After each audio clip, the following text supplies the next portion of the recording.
Hello, and welcome to the Relics of Ore podcast about Guild Wars 2, and the Guild Wars 2 community.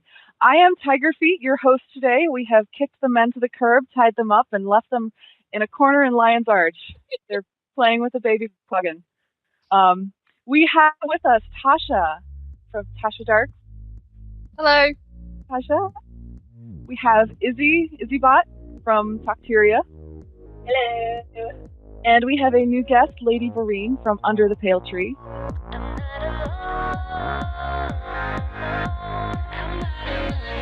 Why don't you tell us a little bit about yourself and your blog? Well, I've been writing my blog for almost a year and a half now, actually. It's not technically Sylvari specific, but I tend to write about Sylvari a lot. The guild that I lead in game is the unofficial Twitter guild. I can out-tweet a centaur, and we like to do a lot of ridiculous things like dance every time there's more than two of us in area. I think I'm part of that guild. I need to come and hang out with you guys sometime. You do. When your server's not full. You guys are all in our guild. It's awesome. So what have you all been up to in Guild Wars 2 lately? Anybody? Mostly I've been doing a lot of dungeons. I sort of stopped playing my personal story once I hit ore. I just no particular reason. I just stopped. So I've been leveling up my guardian now, and we've been doing like a bunch of dungeon runs. Because we're crazy like that and like doing explorables. Dungeons are good though. I mean, I've been doing a lot of dungeons lately as well. It seems to be like our thing is, doing stupid amount of dungeons. We've got 2 scheduled today in Mist, so yeah, it's been dungeon time for me. I've also been concentrating on my armor lately. I got exotic this week, so I am pimped out. And as soon as I saw the skin, I was like, yeah, I'm not wearing this. Transmuted. Oh, so I now look like I'm level 3, but it's level 80 stuff underneath. So whatever. You'll be Trixie when you go into World v World. Yeah, they won't know what to think. Well, I'm wearing the embroidered top that you get as like a level 5 tailor as my top at the moment, and I'm wearing the same shoes as well. So yeah, it does look like I am just a complete and utter no one, but I don't care. I look pretty, damn it. I think I saw the combo you posted a screenshot on Twitter, and you have the conjurer pants. I love that armor set. Yeah, it's a really nice armor set. Together. There's a Karma pair of trousers as well that you get from like one of the Sylvari style areas that also matches really, really well. So if you can't happen to find conjurer pants, because I actually had to go and buy mine, I couldn't find any. So yeah, there's another alternative out there as well. So yeah. Anyway, as a note about those conjurer pants, the one winged tailoring set, the winged tailoring set, it's the level 225 tailoring linen stuff. That top looks really, really nice with those pants. I wear that a lot of the time. I will have to go and convince a tailor friend to go and make me some. What professions are you, Tasha?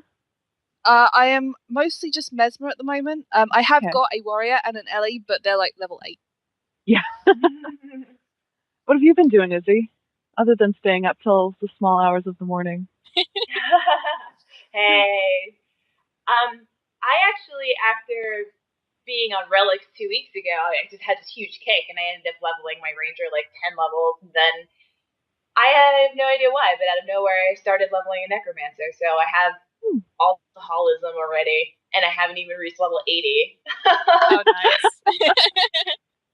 But necromancer is a lot of fun. It was the first class I played extensively when I was at Fan Day, so I just really missed it, and I'm glad to be playing it again, actually. Oh, hey, Izzy, you're right next to me. I just noticed that. Yeah. Dancing. So is it a little bit different now that you've been playing the game for a while and actually know what's going on? Yeah. Yeah. For as much as I've been part of the Guild Wars community and been talking about Guild Wars 2 and now playing it, I still feel very ignorant about a lot of what happens in the game and what the client itself has to offer. So, but I've learned a lot. It's been a lot of fun. Yeah. I haven't been able to play very much Guild Wars 2 lately. I did hit level 40 on my main engineer, So I've unlocked 2 dungeons now, and I'm looking forward to doing nice explorable and maybe getting into Codicus Manor sometime this weekend. Codicus Manor is a lot of fun, and I think it's a lot better than Catacombs. Yeah. Catacombs story mode is just like, what the hell are they doing? Honestly, it doesn't feel like a level 30 dungeon. Codicus is so easy in comparison. Like, we got to the end, we're like, there's no way this is it. There's got to be more. Oh no, yeah, there's the reward. What the hell? Are you saying AC was difficult? Is that what you're saying? It's not so much that it's difficult, but it's more that it's like every enemy in there is like, it's a silver at least. They're all vets. See, I love that. Some of the boss fights, it's like with the boss fight with the lovers, like we had a one time bug out. Like, we always break them up, we split them up, and we had a bug out once where they kept teleporting back through the door, and then we had Ritlock die on the pressure plate so we couldn't close the door. Oh no! Oh, Ritlock. Yeah, I mean, I don't think Catacombs is difficult per se, but for an introductory dungeon, I think it could put people off. Yeah, would have been a better choice to kind of just to introduce people to it, you know. I come from raiding, so you throw the most difficult dungeon challenge at me, and I'm like, yeah, bring it on.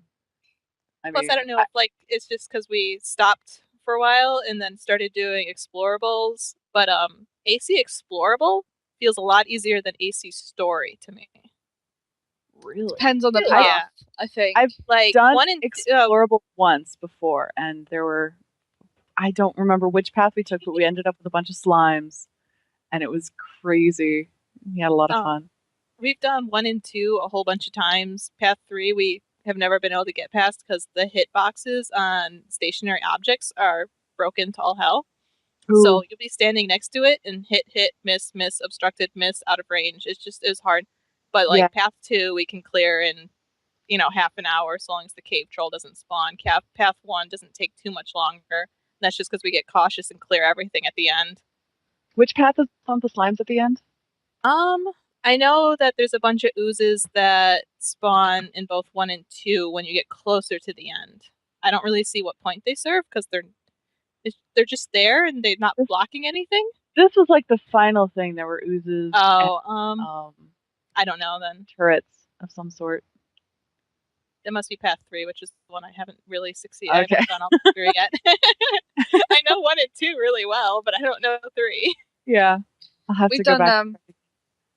We've done path 1 and 2 like a bunch of times, and I know other people in the guild have cracked path 3. We basically had a group of about 5 guys who just loved like going into the most difficult things and just kind of cracking the entire thing. So by the time I've reached that level, because I had a whole load of time off in September, I had to go away for work and then we were away for holiday and stuff. By the time I came back, they'd cracked it all. So they were just like, yeah, we'll just run you through this dungeon. It's fine. They know all the tricks and all the rest of it. It's like, yeah, feedback is my new best friend. I love that so much. Oh yeah, feedback. You mesmers. So you're all mesmers. That's hilarious. My secondary is a mesmer, but I haven't touched him in ages. You need to.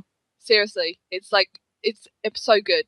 Really, I'm actually really, really happy because I was so worried about the Ranger before the game released as well. And okay, I tried it. It's okay, but Mesmer is kicking that I told you so, and like hitting your face with your own hand button again and again and again. Yeah.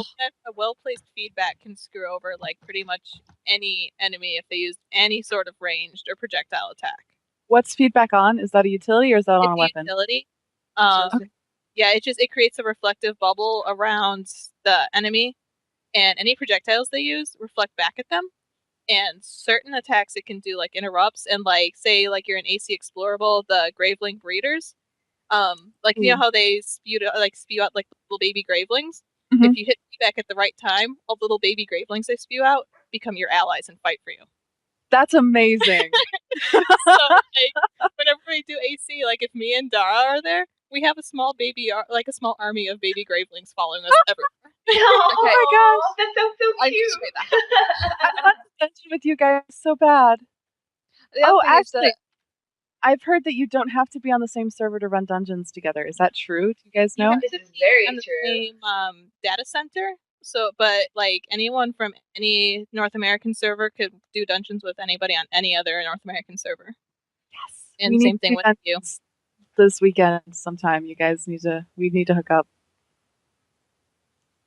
I'm sorry, we're doing a podcast and here we are planning to do dungeons. We did have some news. Hey, we got some news. There's this little thing coming up called Halloween. I don't know if you've heard of it. It's, I don't know, not a very big deal. What do you guys think? As a Brit, I should say, what's Halloween? But I love it. Halloween is my favorite thing. Yeah. It is my favorite thing. If you're not familiar with ArenaNet's history with Halloween, first of all, welcome. You're in for a treat. Probably some tricks. ArenaNet has a long history of going all out and just doing amazing things with the holidays. Halloween, I think, especially even more than Winter's Day, has been one of my favorite holidays in the Guild Wars universe. This year, they've got a website up, and it looks like Halloween is going to be delivered to us in 4 acts, starting on Monday, the 22nd. And Act 2 is the 26th, the 3 is the 28th, and then Act 4 will be beginning the 31st. And we don't know exactly what's going to be happening, but it should be exciting. I assume it'll be awesome. I am really excited because I love their holiday stuff they did in Guild Wars 1. Mm-hmm. So I'm really excited to see what they're going to do this time around, especially with the Mad King coming back and everything. I love Mad King Thorn. He's hilarious. I am so disgustingly excited. Halloween is my favorite holiday in the entire universe, and I'm just like so looking forward to it. I know they're going to do something absolutely ridiculous, and I can't wait. I just can't. Why don't you explain to everybody who the Mad King is in case we've got people listening to who don't come from Guild Wars 1? I am the worst person to ask about lore. I'll be honest with you. I know that he's a very witty guy. He's got a good sense of humor. But other than that, I'm really not sure. He's I think his lore is he was a king in Kryta a long time ago, even before Guild Wars 1. He went. Oh, if you know the lore, by all means. I know some of it. He was a king in Kryta, I believe, 500 years before Guild Wars 2, so it'll be like 250 before Guild Wars 1. And I guess he was a really crazy, horrible king. And I don't remember much more than that. They killed him and chopped him up into pieces. I know they killed him. Yeah, like they killed him and chopped him up, and he can only come on Halloween, and he hasn't been seen for 250 years. So apparently, when Guild Wars 1 story ends, he just vanishes off of the face of Tyria for a while. I'm hoping they explain that. Me too. In Guild Wars 1, what happened was there would be quests about that you could do that would kind of give you a bit of the fluff behind him, and then on Halloween night he would come and you'd play a game of Simon Says, where you had to basically he'd say do this or don't do that, and you'd reply with emotes. And Guild Wars 1 had a ton of emotes. I don't think Guild Wars 2 has as many. Most of the Guild Wars 1 emotes are not in right now. Yeah. Like Beg's not in, the instruments aren't in. So I don't know how they're going to do Mad King Says if they're going to do Mad King Says. So maybe they're planning on adding those in when they do the update. That's awesome. One could hope, yeah. I hope so. I mean, there were some fun ones in Beta that I was like, where'd it go? Why'd they take it out? Well, I've noticed sometimes you'll do an emote and it'll say this is not a valid command, and sometimes it'll say nothing. It'll just do nothing. So, yeah. As soon as they do nothing, they're gonna add in. Mm-hmm. Do you have anything to add, Tasha, about Halloween? Only that I heard that that was all. They're telling you the Mad King's Guard is basically made out of candy and you make it and then took on the next monster dance in World War 1. So it was an epic excuse to have huge numbers of people in Lion's Arch all synchronized dancing from whatever profession they were, and I've got some great footage of like times we've done that, and stuff like that. So yeah, really good fun. Yeah, the candy corn folders. I completely forgot about that. I have a from a couple years ago, when we were doing like Halloween art contests and stuff, we'd always do like the workshop and everything on Guru. And so we do like our whole little after party thing. And I have a animated GIF that I made out of screenshots. Everybody used the candy corn tonic, and we were in the outpost that's by Tomb of the Primeval Kings in Guild Wars 1, and we all sync danced around the campfire. So I took like a billion screenshots and made it into an animated GIF. It was the coolest thing ever. That is awesome. That sounds really good. You'll have to get so I was the other day, and he had come across some data mining that was done on the last update on the 8th, I believe, and it's got some items that we might possibly see for Halloween. I believe I linked you guys. There's like hair tonics and makeover kits and trading post contracts, name change. What do you guys think about that? Can't come quickly enough, to be honest. I've got loads of people who have seen this news and they're basically jumping up and down, either because they can't decide their name or they've realised that actually something wasn't quite right on the character select screen or something like that. But to be honest, it's the kind of stuff that we hope that ArenaNet would bring in, because it's all just cosmetic fluff items, and I'd rather bring in that than, like, you know, here's Noob Sword, which I know they never do, but, you know. Mm-hmm. I did notice when I was making my characters that sometimes how they look in the character creation screen is not how they look in game. Yeah. So, like one of my characters I deleted and did like 3 times over before I was happy with how she looked, because like her face in the character creator was completely different with how she looked when I actually loaded her into the game. So that's kind of cool. Yeah. I think makeovers and stuff are just some of the best paid for content. Like, to be honest, I was a little disappointed in the gem store. I wasn't a fan of a lot of the things that I don't like buying consumables, basically. But makeovers and hairstyles, I'll admit it, I love it. So I'm pretty stoked. I bought my first gem purchase last week, and I have a lot of it.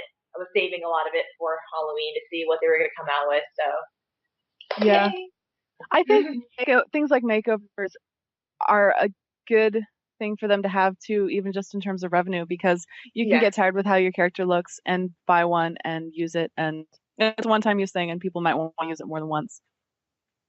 And the thing that's intriguing to me are the ones that seem to randomize your character sort of appearance and the hairstyle, and then seem to say they're going to make it permanent. It just sounds like that would be an epic troll to do on roommates and sisters and things like that. Yeah. Oh my gosh. I have no idea how I feel about a random makeover or hair tonic. It just seems crazy. Well, I kind of hope that what we're seeing is kind of, you know, it might not be permanent. You could just try out random stuff and it would just be funny for a little while. But if it's permanent, that feels a little bit like, Like if it was a tonic, you could take a tonic and make your character look completely different and still play your character. That's interesting. Because that's like one kind of consumable that I would pay for. Like that's something that I would rather it be temporary than permanent. Permanent, yeah. Yeah.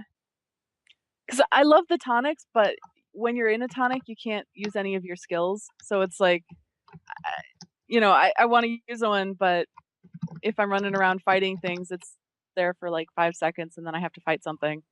Yeah. Like some tonics too, like you can't even move when you're in that form. Yeah. Like we were just messing around with some last night because one of my guildies had Grawl Snowman tonic. So like, okay, let's see what happens. We all line up and use them, and like we can't move, but it looked hilarious. You're just snowman. Like suddenly we had like 20 people standing around us going, what the hell? We couldn't do anything. It looks like there's going to be some new stuff with the Black Lion chests for Halloween. Let me see. What does it say on the website? It says all kinds of tricks and treats are coming to the gem store. costumes that grant spooky skills. Right, I remember hearing Costume Brawl is not going to require gems to participate in. Which I So think excited. Yeah. Which I is wonder good. if you might have to pay gems to... See, I don't know how the Costume Brawl is going to work. What I would imagine is you get to play the Costume Brawl, and then if you want to keep one of the costumes, you have to buy it in the gem store. I don't know. I think that would be... The way I was kind of reading it as is like maybe for Costume Brawl there's going to be like a set number of like ones you can choose from initially, like how in Guild Wars 1 there's different characters that you would become, but there might be additional ones like, that you can buy to use, but they're not required because you already have some to choose from. But I don't know, I could be completely wrong. That's just how I read that to me. Traherne in there. I hope they put Traherne in there, and then either like he just completely slays everyone, or people just purposely run him off the cliff just to get it off out of their system. I don't really have a major thing against Traherne apart from the accent really annoys me. But the amount of rage that you see in like Reddit about his character is just hilarious. I just have People this hate feeling, and it's hilarious. Yeah, I don't really understand why, other than that he cheats the system because he's a necromancer with mesmer and guardian skills or whatever. Never mind. But NPCs have always cheated the system, so that's nothing new. He's a firstborn too, isn't he? So there's that's true. He gets special brand new Sylvari baby skills. I want his sword. I want this chainsaw that I see on the website. There's a freaking chainsaw there. Yeah. 6 exclusive Halloween themed weapon skins. Yeah, my husband's already told me. He's warned me he's going to be buying Black Lion keys because he wants those skins. The price of the chest did fluctuate quite a lot during the week. As soon as people saw that they would be using these chests, the price went up quite a bit on the trading post. It's come back down again now, but if you're thinking that you might want some of the skins, you might want to grab them before the event actually starts. Really, yeah. Right now, they're selling for 20 copper a piece. But it's like when they first updated the chests to change like all the tonics to mysterious tonics instead of having a bajillion different kinds of tonics. The price went back up and then dropped again. Yeah. And I've also noticed that the price of gems has been rising in relation to gold as well. So if you're wanting to, use your currency to buy gems, you might want to do it sooner rather than later as well. How about vice versa? I was thinking of getting some gold for gems. I'm just so broke. I have no idea. I haven't looked at that. I haven't ever had enough gems to go and actually buy gold with it. You might want to wait until... high. Okay, taking financial advice from me is probably a really bad idea, but I would probably wait until the market, like the Halloween patch drops and people are flooding the market wanting to get the gems to buy the keys. Touche. Yeah. Because as things calm down, the prices will probably stabilize, but if you want to get the most what you can. I'm looking at the screen right now. I don't have any gems on my account at the moment, so I can't really say what the current gem gem to gold ratio is. But right now, 1 gold gets you 135 gems. Oh yeah, I forgot about that. Great site. Guild Wars 2 Spidey.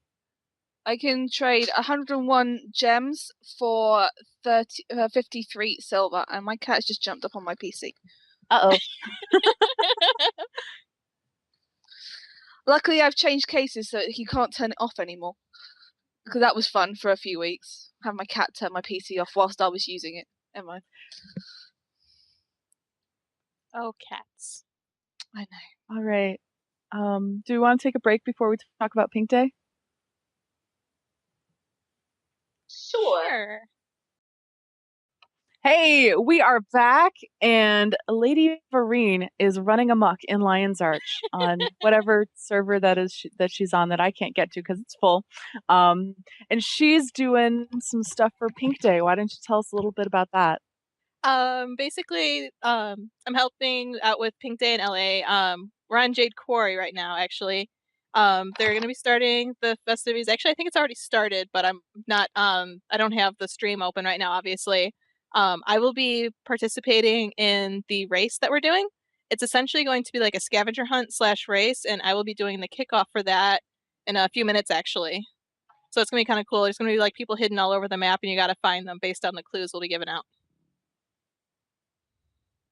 Awesome. There's going to be like a bunch of other stuff going on. There's crafting competitions. There's going to be like a diving competition. I know I've built a bunch of stuff for like with my guilds. We've got like guild banquets and like booster flags we'll be planting all over LA for people. So now this is for charity, right? Yes, it's going to be it's something that Gwen does with the Gamers Giving Back, where they're raising money for breast cancer, like awareness and research.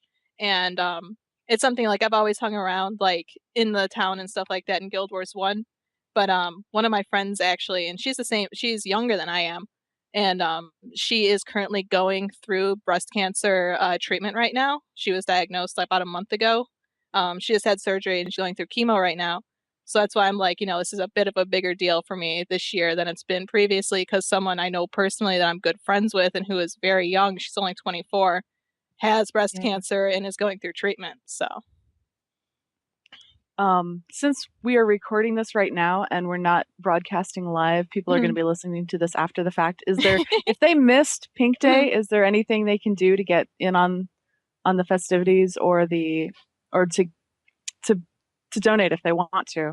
I know that there's going to be an Extra Life like marathon going on over the weekend where people can donate through that, but that'll probably be over by this time. I don't know how long that Barbie's going to keep donations coming in through Gamers Giving Back, but I assume it's going to be at least through the weekend. So there might be a little bit more time, but honestly, I'm not quite sure. I don't remember from previous years. So okay, I know she keeps it going through the event at the very least. And this is Pink Day is the same day every year? It's always in October every year. It's usually, I remember like the last year, I think it was always about the middle of the month on a weekend. Okay. So it's not always the same day every year, but it's the same around the same time every year. I think she aims to couple it with the Extra Life marathon as well, to make it kind of like a double deal. People want to do both. Yeah, I would be doing Extra Life, but sadly I have to work tomorrow, so that wouldn't go too well. And is it just on that? I forgot the name of the server you told me. What server was it? I'm on Jade Quarry, but there are guilds and groups hosting on a bunch of different servers. I don't know all of them off the top of my head, but I know like there's people on Henge. I believe there's people on Storm Bluff. There's like I think about a dozen different servers that have like that events are officially going on because we have like volunteers all over the place. Yeah, I'm actually helping out on Aurora Glade. Dragon Season are hosting, and there's a few Misty people who've been dragged in to help. I'm actually be judging the diving competition later on today. So that's there's fun. people on like Fort Aspenwood, Sanctum of Ral, Desolation, Henja Den Ravi, Isle of Janthier, Maguma. So we've got a lot of servers that are hosted. And there's also All in Guild Wars 1 as well. Mm-hmm. So yeah, they're supporting both games, which I think is fantastic. Sounds good. All right. Well, it being Halloween, we have a special guest who's going to be haunting us here momentarily. Have to take a break to bring this guest in. We are back, and we have a special guest. We are being haunted by Spirit Hime of the Relics of War Guild. Ooh. This is okay. Everybody type /surprised and jump in the air because that's just my favorite emote ever. I'm super scary, especially on the char. So, Tasha is amazing, and that jury's out on that one, I think. This past week, I saw she wrote an article about power vision. She was doing a bit of theory crafting to figure out, is it better to stack power or precision on your armor? Tasha, go. Okay. Well, this all kind of came about because I got to level 80 and I was like, I have no idea what all these attributes mean and what actually, do they all do. So I spent like a weekend going through the key in the Guild Wars 2 database, collated all the stuff about armor, all the stuff about accessories, and all the rest of it. And that kind of turned into a blog post in its own right, because I was like, people need to know about this stuff. There isn't really a guide out there that explains it in really, really simple, these are your options kind of terms. I had an amazing response, and there were some really, really good questions that came out of that. Like, is it better to have power or precision, or vitality or toughness, and all the rest of it? So I've kind of crunched numbers. The outcome really surprised me to the point where actually I'm still not convinced that my numbers are right, because there is such a huge difference between power and precision. It's like for every 200 points you put in power, you should, in theory, it's not actually going to work out, but you end up with about 4 times more damage out of 200 points in power than you do in precision. It's a huge amount of difference DPS wise over like 100 hits, to the point where if you don't have skills that have effects on the critical hit, you really shouldn't be pushing precision as your main attribute. Obviously there's an imbalance between those two, but that requires spreadsheets, and really we want to play a game here, not like, not everyone wants to be like me with spreadsheets of like all the different combinations they can have. So yeah, that is my assessment. Have you done any in-game testing, like on target dummies? Is stuff like that available? They are available. People do it. I've mostly been going off the actually just a really, really simple equation that's on the Guild Wars 2 wiki, which is just that your damage that you do is your power times the skill specific coefficient divided by the target's armor in total, and that's it. And then depending on your critical chance, you should do 1.5 times that damage if you. That's basically it. And I just plugged in a load of numbers and just changed the power and changed the precision and just did the math basically. And it's up there. I put all the calculations I did up on my blog. So you just go to tashadarke.co.uk. You'll see them all there. And please, if you find a mistake, please do tell me. I found like 2 mistakes after I published the first one, and no one said a word. And I was like, shit, how many people have feed this now? And it's wrong. So yeah, please do tell me. But yeah, and I have also crunched vitality versus toughness, but there isn't anywhere near as big a difference as that. But that will be coming out later on this week, as I'll sort of go through the options. But it basically works out that for a person who is receiving a hit from a person with a normal amount of power, it really doesn't matter if you have vitality or toughness. You're going to take the same number of hits before you die.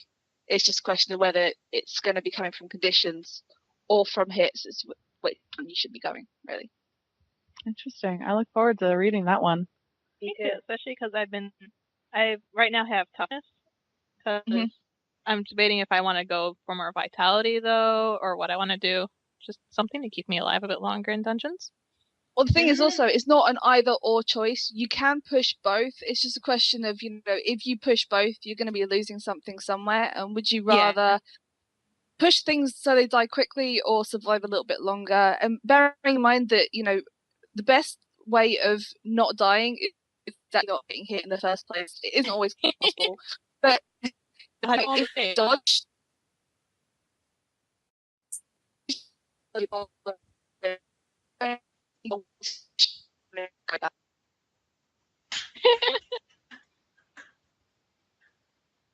boop, boop, beep, boop, boop. We need her. Yeah. What were you saying, Tasha? Before everything got garbled? That it's not an either or choice. That you can go, you can go a mixture of both, but there's always a trade-off involved. It's the same with power and precision.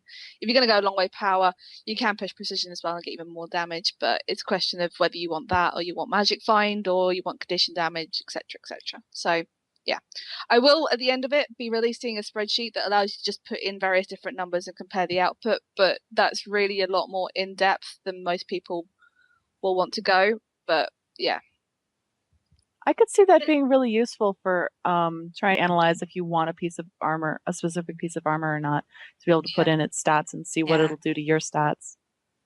It's even something as simple as, I mean, I basically had a comparison of, do I want Valkyrie armor, do I want soldier armor, or do I want beryl jewelry, or do I want, I think it was emerald jewelry, and literally just compared the four of them, worked out which one I thought was the best compromise, because in the end it's a compromise, and just ended up going with that. So yeah.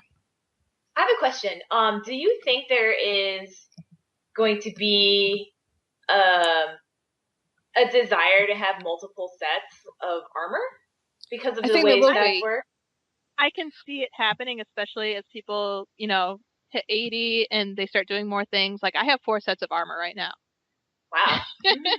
I have like my basic normal set that I use for most things is, Berserker, so it's power, precision, critical damage, because I do I have my scepter, I do like bleeding when critical hits, and I can get like 7 stacks of bleeding on things because apparently critical damage likes me. And then I have like magic find for when I'm running around in ore. I just made like a set of cleric's armor for like with so I can get some more toughness and healing when we're in dungeons. So yeah, I mean, I can see people doing like multiple armor sets as they level up more. They're Yeah. doing it already. To be honest, I mean, I hear a lot of people who have a magic find set of armor where they just choose like the stuff that's all got magic find on it and wear that. It limits choices a lot because there's only really 2 armor sets to choose from. There's only one type of jewelry, which means that you're probably going to end up not doing as much damage and surviving as long. But if you're just adventuring in ore, then it's fantastic because you will find more shinies, and we're all spirit at heart. But when it comes to things like explorable dungeons and World v World, you're going to want to have a second set. And let's face it, there's some beautiful armor out there. Just sticking to one is not be enough. Oh yeah, definitely. Absolutely. Very true. And personally, I definitely have, dress up everything pretty syndrome where like all of my armor sets are different skins. Like I have a cultural set. I have one set that's like I have the exotic tailoring set. I have one that's just a mixture of like pieces. I want the Twilight Armor dungeon set. It's like, oh, I'm gonna have no space for my storage because I'm gonna have so much armor. Yeah. I remember Hunter talking about how he's got his magic pants and his danger pants. Yep. Yeah. It's basically going to be like that, and it's also depending on the weapons that you use. I mean, it's not so much from an Ellie or an engineer, and you don't have many choices, but for mesmers especially, I've noticed that there are certain times where you want to be built a certain way, you choose certain weapons, and it might be that actually you decide that you want to play a particular role, you're doing a particular thing, that it's worth actually just tweaking your gear slightly just to make it a little bit better. Because face it, it's easier to change your gear than it is to change your traits. Definitely. So even though changing your traits is surprisingly cheap, I went to do it yesterday and it was only 3 silver 50 and I'm level 80. I couldn't believe how cheap it was. Oh really? Oh, I thought nice. you had to buy an Yeah. entirely manual. No, it is yeah, very you just cheap once buying the manuals is expensive, but like once you hit 80, you don't buy a manual, you just reset. It does start out at like 3.5 silver. I have only respect once, but I have friends who have respect a bunch, and I think they said it does go up a little bit like each time. I But think even so, even if it it stays does, I cheap. heard it maxes out at 5 silver. So I mean, it's not Oh, that's not bad. not beyond not your bad. means. It's just a little No. bit annoying to have to find it.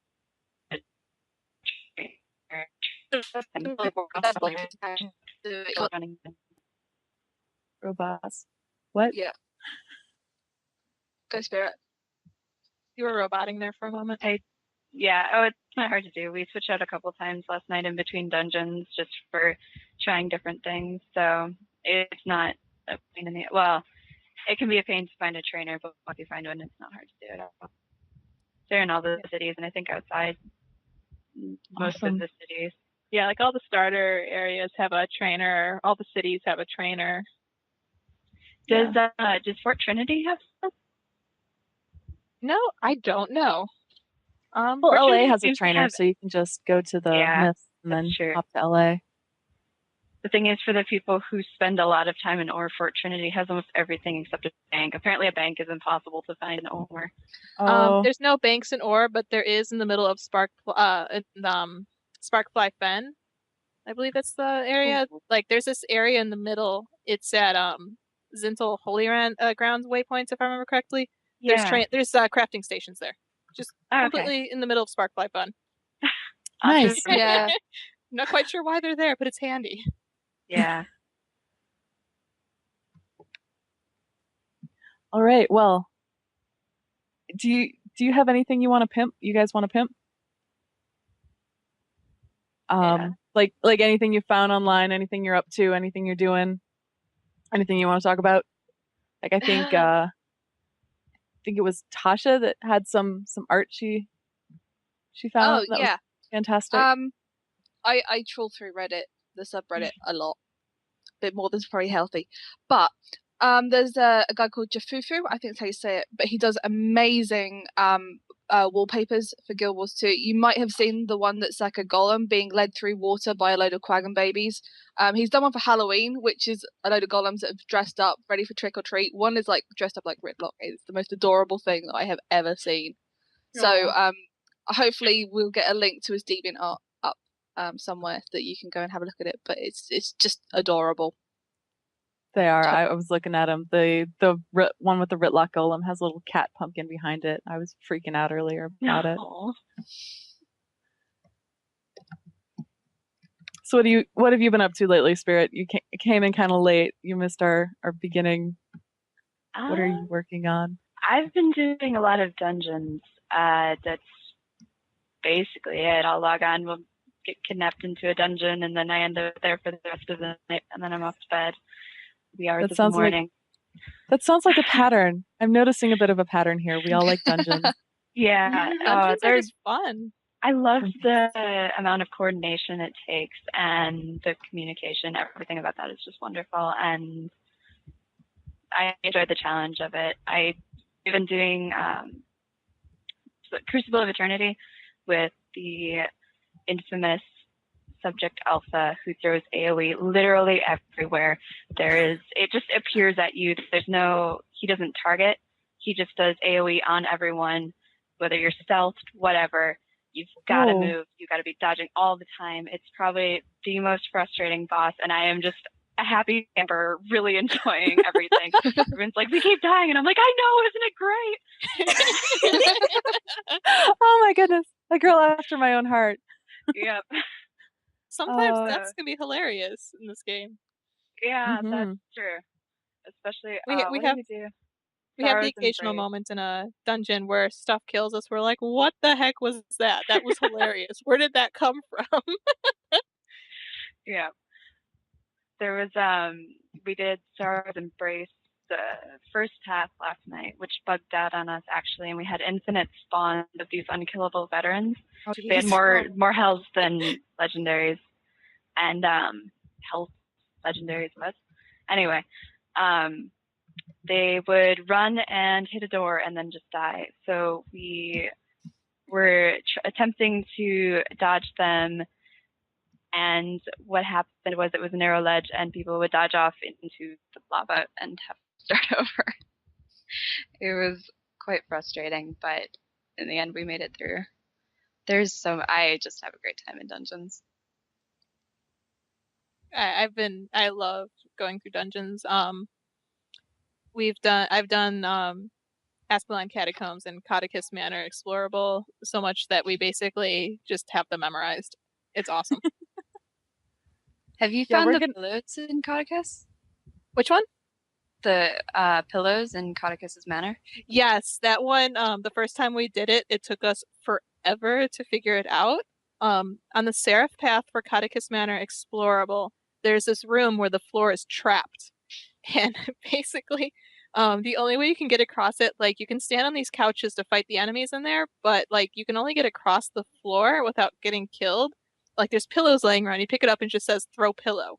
You gotta throw the pillows on the ground and jump from the pillows to the rug. You gotta cross on the pillows and the rug to get across without dying. Oh my gosh, That's amazing. The floor is lava. I didn't realize they had a purpose. I've just been finding them, picking up and throwing them at walls because they stick to the wall when you throw it. I just find that hilarious. When we were doing the part where you have to set up the kegs and the bandits try to steal the kegs, we threw a bunch into the walls to distract them. It didn't work as well as we wanted, but it was still pretty funny watching them try to get kegs out of the wall.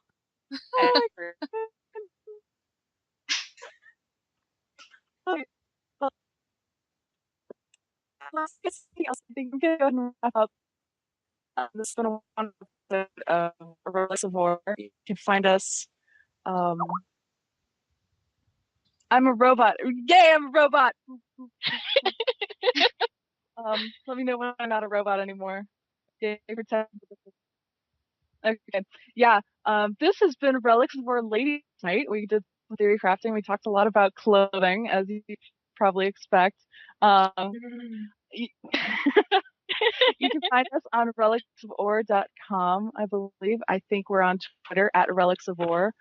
If you want to go ahead and sign off, ladies, give us your Twitter handles so that all the creepy internet guys can stalk us.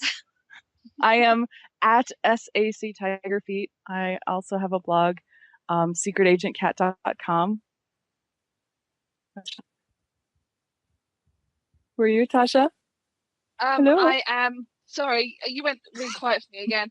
I am Tasha_Darke, and the dark has Tasha Darke. Or you can search for cat people and you can me.